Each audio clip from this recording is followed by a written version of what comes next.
Okay, as you can see, I have cut a piece here off of my wax begonia, and now I'm going to show you where to cut and how to propagate.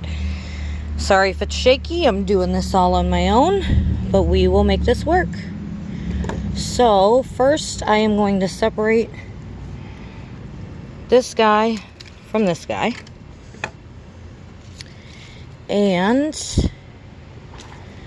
this little side piece can come off. I should have cut above that leaf, and I don't know if you even saw me do it. Now from here, I trim all of these lower stems coming off, and I think I'm going to nab that one too.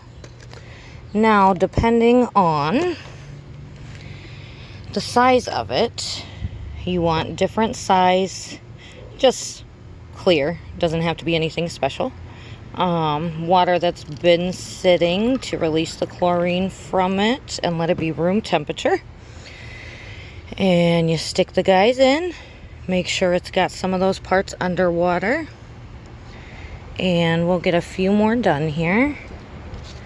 So this guy, I'll probably cut right here. Didn't cut that very well. You want about a 45-degree angle if at all possible. Now this one's pretty long, so I'm probably just going to cut leaves from here down.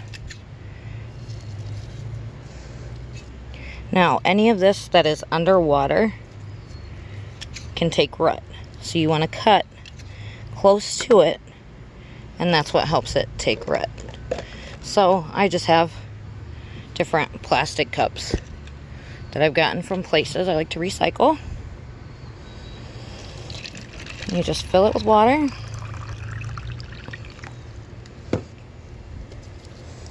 Oh, I got another leaf here.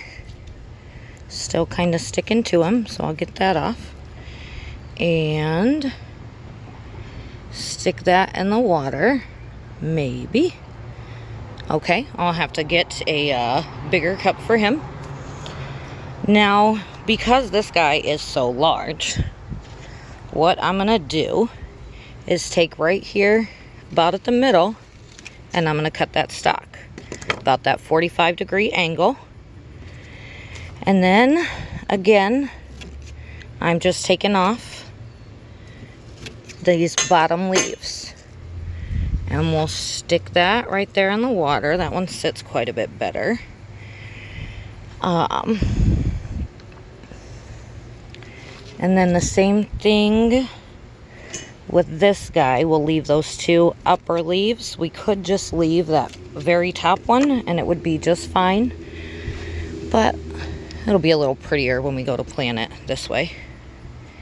Now, we did lose some leaves. I'm sure there's a way you could propagate those as well, but I'm not going to bother with that. Now, I do also have one that has been propagating for probably about a week and a half now. This is a coleus, so you can see that it's got some roots started on it. And these are wax begonias. So it's just barely starting to root. See if I can hold that right for you guys to see it. And this guy has got a couple little roots coming off him as well. So nowhere near ready to plant, but that is our goal. I've had a ton of success propagating my plants in water. I have more in the house about ready to go. So I will wait until this guy is ready, and I will do another video on how to plant them and take care of them, since propagating in water and switching over to dirt is a little hard. Not really, but you want to keep it moist. Now, these guys are pothos. I just got over the weekend while I was out and about. You can see the brownness on them. Now, that is not something that we want when we've got them in the water. So, I am going to pause this and cut those off real quick and then show you what they look like. Now, one of these that I got was cut with scissors, and the others, unfortunately, I had to pull off by hand. So I did just cut new 45-degree angles at the bottom since they were kind of mushy. You don't want any mush on these guys whatsoever, or it will rot those roots. So I don't like the small opening of that. So of course I have more cups over here. So I'll just grab another cup. Again, use my water.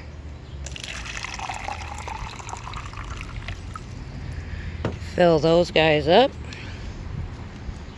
Put these in here. And give me another second and I'll show you my propagation station.